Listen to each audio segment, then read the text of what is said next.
Good morning friends. Olympia IAS academy சார்பாக இன்னைக்கு ரொம்ப முக்கியமானதாக நாம் பார்க்க போகிறோம். எக்ஸாம் பாயிண்டில் ரொம்ப முக்கியமானது தான். அதாவது இந்த ஆண்டு நடைபெறும் குரூப் 1, குரூப் 2, குரூப் 4 தேர்வு வந்து நிச்சயமாக இந்த டாபிக்லேருந்து எதிர்பார்க்கலாம். என்ன பார்க்க போகிறோம்னா மக்கள் தொகை, அதாவது 2026ஆம் ஆண்டு மக்கள் தொகை கணக்கெடுப்பு பற்றி தான் பார்க்க போகிறோம். நம்ம ஸ்டார்டிங்லேருந்து பார்த்துடலாம். அதாவது உலகின் முதல் மக்கள் தொகை வந்து கணக்கெடுப்பு என்னன்னா கிமு 3800 பாபிலேனாவில் தொடங்கப்பட்டது. இந்தியாவில் முதல் மக்கள் தொகை கணக்கெடுப்பு எப்படின்னா 1872ஆம் ஆண்டு மேயோ பிரபு காலத்தில் வந்து தொடங்கப்பட்டது. ஆனா முழுமையான கணக்கெடுப்பு எப்ப நடைபெற்றனா 1881ஆம் ஆண்டு ரிப்பன் பிரபு காலத்தில் தான் நாடு முழுவதும் ஒரே நேரத்தில் முறையாக கணக்கெடுப்பு நடத்தப்பட்டது. அதன் பின்னர் ஒவ்வொரு 10 ஆண்டுகளுக்கு ஒரு முறை மக்கள் தொகை கணக்கெடுப்பு நடைபெற்று வருகிறது. 2026 மக்கள் தொகை கணக்கெடுப்பு பற்றி என்னன்னா 2021ஆம் ஆண்டு, ஏன்னா ஒவ்வொரு ஆண்டும் வந்து ஒரு 10 ஆண்டுக்கு ஒரு முறை வந்து கணக்கெடுப்பு பண்ணணும். கடந்த 2011 முடிஞ்சதுக்கு அப்புறம் 2021 நடத்த வேண்டியதா இருந்தது. அதாவது 2021 வந்து கொரோனா தொற்று காரணமாக வந்து கணக்கெடுப்பு நடத்தவில்லை. தற்போது 11வது மக்கள் தொகை கணக்கெடுப்பு நடக்கிறது 2021. சுதந்திரத்திற்கு பிறகு இது 8வது மக்கள் தொகை கணக்கெடுப்பாகும். அதாவது சுதந்திரம் மொத்தமா சேர்த்துனா 11வது மக்கள் தொகை கணக்கெடுப்பு. இப்போ வந்து சுதந்திரத்திற்கு பிறகு நமக்கு 1947 சுதந்திரம் பிறந்ததுக்கு அப்புறம் 8வது மக்கள் தொகை கணக்கெடுப்பு. இது எப்போன்னா வந்து மார்ச் 1 முதல் செப்டம்பர் 30 வரை முதல் கட்ட தரவு சேகரிப்பு நடைபெறும்.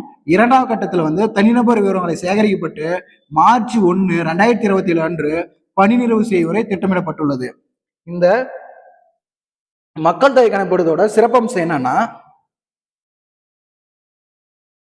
மத்திய அரசு, அதாவது மத்திய அரசு அதுக்கான சின்னத்தை வெளியிட்டிருக்காங்க. ஒரு சின்னம் வந்து பிரகதி மற்றும் இன்னொன்று வந்து விகாஸ், அதாவது மக்களை வந்து கவரும் வகையில வந்து இந்த 2 சின்னத்தை வந்து வெளியிட்டிருக்காங்க.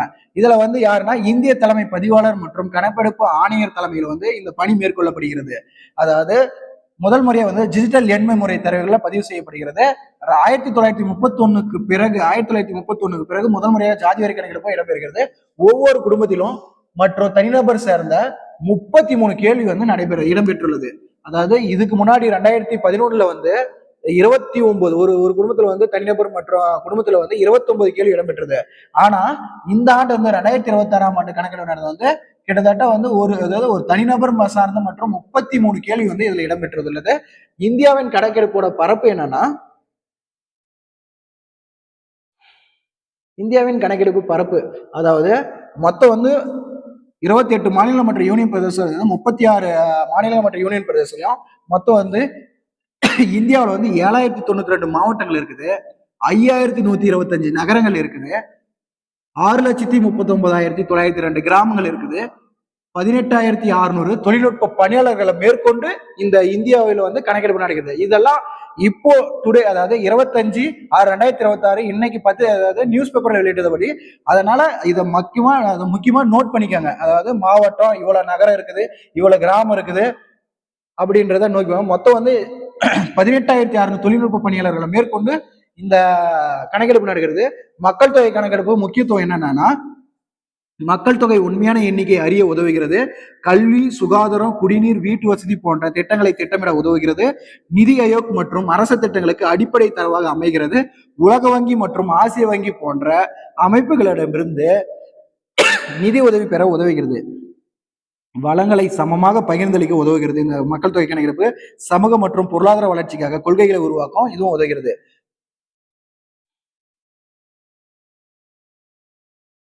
அதாவது இதுல அடிப்படை சட்டம் என்னன்னா மக்கள் தொகை கணக்கெடுப்பு சென்சஸ், அதாவது 1948 கீழ் நடத்தப்படுகிறது. சேகரிக்கப்படும் தகவல்கள் பிரிவுகள் வந்து, அதாவது இந்த சேகரிக்கப்படும் மக்கள் தொகை கணக்கெடுப்பு அந்த தகவல்கள் வந்து பிரிவு 15 கீழ் இது ரகசியமாக பாதுகாக்கப்படுகிறது. அதாவது என்னன்னா இந்த தரவுகள் எல்லாம் பிரிவு 15 கீழ் வந்து ரகசியமாக பாதுகாக்கப்படுகிறது. இந்த தகவல்களை நீதிமன்ற ஆதாரமாகவோ அல்லது வேறு ஒரு தேவைகளுக்காக பயன்படுத்த முடியாது அப்படின்றத சொல்லியிருக்காங்க.